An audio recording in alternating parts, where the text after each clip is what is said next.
সেদিন এক বক্তার বক্তব্য আমাকে শোনানো হলো যে তিনি কয়েকবার রকেট চড়েছে। যারা পাগলরা বলে যে আমি রকেট বহুবার চড়েছি, এই রকেটটা বাইরে কিছু খেলনা রকেট রাখা আছে যেগুলোতে মানুষ তাদের বাচ্চাদেরকে উঠায়, বড়রা ওঠার সুযোগ আছে টিকিট কেটে। আমি উঠি নাই। তিনি বিদেশে গিয়ে আবার ফুটবলের ম্যাচও করেছেন। তারা পারেন, তারা খাজা সাহেবের এখানে অনেক গাধার কলকিও দেখেছেন।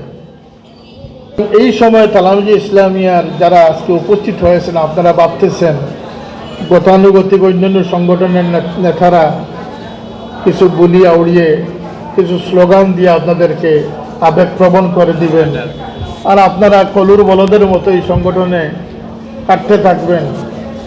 আর কর্মী সংখ্যা বাড়াতে পারলে আপনার গ্রেড উন্নত হবে। আল্লাহর কসম, তালামজি ইসলামিয়া এই ধরনের কোনো সংগঠন করা হয় নাই। তালামজি ইসলামিয়ার কর্মীরা এই জন্য এখানে আসবেন যে আজকের সময় তালামজি ইসলামিয়া একটি অন্যতম আশ্রয়স্থল, যেখানে গেলে সহি আকীদা নির্ভর ঈমান সালামত থাকবে, আখলাকে হাসানা পাওয়া যাবে, খেদমতে খলক পাওয়া যাবে এবং কল্যাণকামিতা পাওয়া যাবে, জবাবদিহিতামূলক জীবন, আলোকিত জীবন পাওয়া যাবে। এই সহবত, এই নীতি আদর্শের নাম হচ্ছে তালামজি ইসলামিয়া।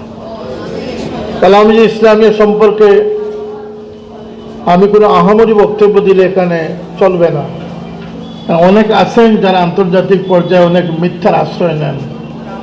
আমাদের আকাবিরিন, আমাদের উস্তাদগণ আমাদেরকে মিথ্যা শেখান নাই। সুতরাং আমি যা বলবো দায়িত্বশীলতার সাথে বলতে হবে। প্রায় 43 বৎসর যাবত এই সংগঠন দায়িত্ব আঞ্জাম দিয়ে আসতেছে। আমি যে কথাগুলো বলবো সেটার সাথে হাজার হাজার দায়িত্বশীল নেতৃবৃন্দ সাক্ষী হয়ে আছে। আমি গাছ থেকে পেড়ে কথা বলার কোনো সুযোগ নেই। আমার কর্মীরা, আমার সহপাঠীরা যারা আমার সাথে 30-35 বছর 40 বছর যাবত এই সংগঠনের খেদমতে ছিল যাবত, তারা বলবে যে তিনি মিথ্যা বলতেছে। অতএব যারা মিথ্যা বলে তারা নির্লজ্জতার আশ্রয় নেয়। সেদিন এক বক্তার বক্তব্য আমাকে শোনানো হলো যে তিনি কয়েকবার রকেট চড়েছে। তিনি বিদেশে গিয়ে আবার ফুটবলের ম্যাচও করেছেন। তারা পারেন, তারা খাজা সাহেবের এখানে অনেক গাধার কলকিও দেখেছেন। তারা সবই পারেন, আমরা সেটা পারি না। রকেট আমিও দেখে এসেছি, এইবার আমেরিকাতে আমি দেখে এসেছি। কোথায় গেলে রকেট দেখা যাবে সেটা আমি বলে দিই। রকেটের সাথে একটি যান লাগানো থাকে যেটি ফেরত আসে, কি স্পেস বলে, যেটি 2006 সালে ব্যান করা হয়েছে, অর্থাৎ 2006 সাল পর্যন্ত রীতিমতো সার্ভিস দিয়েছে। সেটি আমি 1-2 হাতের দূরত্ব থেকে দেখেছি। সেটি রাখা আছে ওয়াশিংটন ডিসির নিকটবর্তী ভার্জিনিয়ার ডালাস এয়ারপোর্টের নিকটবর্তী এয়ার মিউজিয়ামের মধ্যে এটা রাখা আছে।